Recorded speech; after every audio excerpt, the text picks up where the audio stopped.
Tell me about the Stefanellis. Oh, the Stefanellis were a wonderful group of collectors who worked with Bob Hecht in Superior Art when they first came over after the Second World War. They were specialists in ancients and foreign as well, and they knew it all well. And they worked, then all of a sudden Bob either decided to give up business or not get involved. Bob's family owned Hecht department stores in Baltimore. So I mean, it wasn't he was more of a travel around the person and a great historian on ancient coins. He knew ancients very well. And he promoted people into ancients because he was selling ancients all the time, and he knew it very well. They came, they wanted a job, they wanted to work in New York, they wanted to go broader. So they came out of Baltimore, and we met them, and they opened up with us in New York at 41 West 57th Street, down the street, because we didn't have enough space up here. And they established, helped establish Coin Galleries, which was one of our mail-order foreign department pieces. And the reason we changed the name is because you say Stacks of 57th Street, people would walk into the wrong building.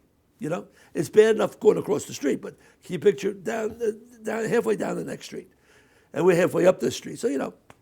So my father and uncle said we'll call it Coin Galleries, and we used it for study and for records and cataloging. About I don't remember the year, but I guess it was 1953, 54.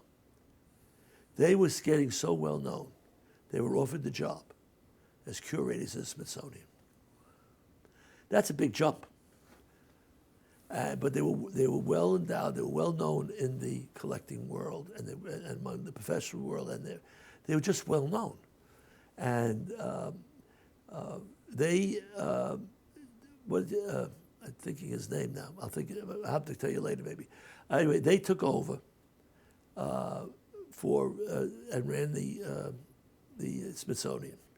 They are responsible of taking the national collection out of the basement, and I'm being really truthful about this basement, of the castle of the Smithsonian, which is the first old building that they used before they started building all these wonderful buildings through the years, and getting it placed in the Museum of American History, which is one of the new buildings they had. They had probably, forgetting the workrooms they probably had close to 2,500, 3,000 square feet of exhibit space. Then you got walls, you got standing in the middle. They had it. They developed a technique how to exhibit.